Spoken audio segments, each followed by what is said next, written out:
है cell surface receptors की, जो कि 3 मेन क्लासेस में आते हैं। सेल सरफेस रिसेप्टर्स जो होते हैं वो ऐसे रिसेप्टर्स होते हैं जो कि सेल की सरफेस पे प्रेजेंट होते हैं।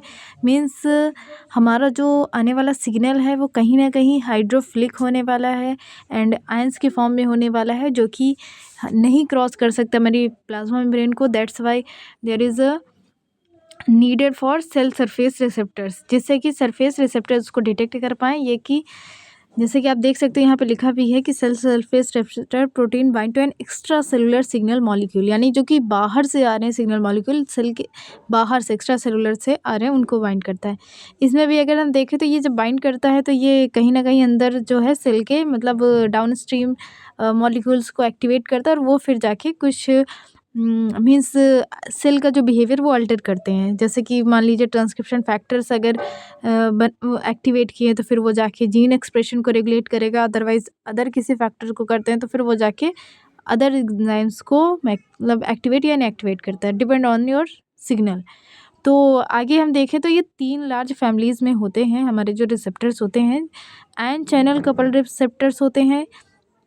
ये ऐसे रिसेप्टर्स होते हैं जिसमें हमारा आयन होता है, means flow of ion across the plasma membrane.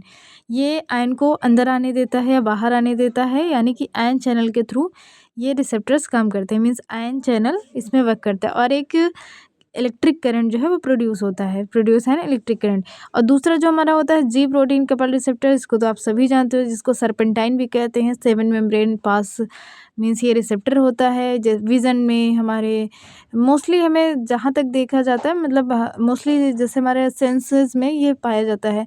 Vision हो गया, हियरिंग हो गई, काफ़ी जगह जैसे कि रोडॉप्शन में आपने देखा होगा तो वहाँ पे GPCR हमारा आता है। आगे अगर हम बात करें तो ये ट्राइमेरिक GTP बाइंडिंग प्रोटीन होता है, यानी कि इसमें अल्फ़ा बीटा गामा 3 होते हैं, मीन सब यूनिट्स होते हैं, हेटेरोट्राइमेरिक फॉर्म में होते हैं। इसमें से फिर हमारा अल्फ़ा बीटा ये आगे हम बताएंगे, मतलब अगर GPCR अगर हमने पढ़ाया तो उसमें हम बताएंगे फर्दर। इसके बाद ये एंजाइम और आयन चैनल दोनों की तरह मतलब वो कर सकता है, एक्टिवेट कर सकता है। और इसके बाद जो हमारा थर्ड आ जाता है वो आता है एंजाइम कपल्ड रिसेप्टर्स।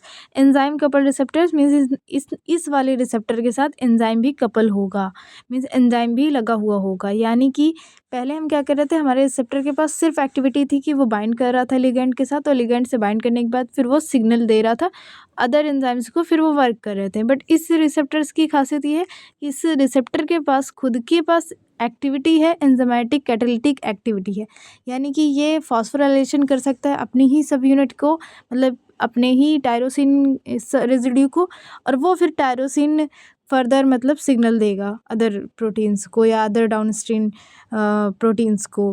तो ये भी इसमें आप देख सकते हो, यहाँ पे लिखा हुआ है कि एंजाइम एसोसिएटेड व्हेन स्टिमुलेटेड। तो कुछ इस तरह से चैनल से जुड़े रहिए, सब्सक्राइब कर लीजिए।